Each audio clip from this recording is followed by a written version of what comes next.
আজকে আমাদের দোকানে একটা চার্জার আছে, দেখেন ভাই, চার্জারের সার্কিট পুরে ছাই হয়ে গেছে।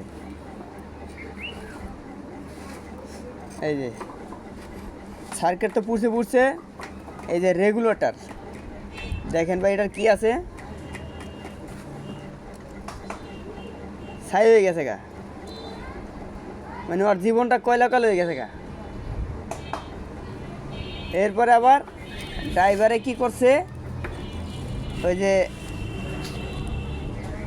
ডিসি প্লাস্টার এই জায়গায় না দিয়া, এই জায়গাতে না দিয়ে, জ্বালাই করে না দিয়া, এই যে ডায়োডের ঠ্যাঙ্গে লাগাই দিয়া পরে চালাইছে।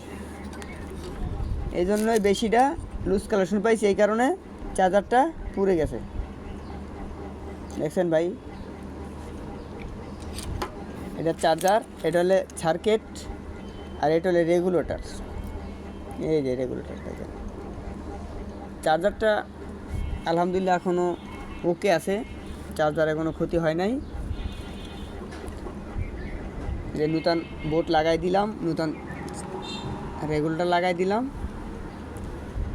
এখন ওকে। তবে নিজেদের একটু ভুলের কারণে এগুলো পুরে লুজ কালেকশন থাকে, এটা খেয়াল করে না, এই কারণে এটা পুড়ে যায়।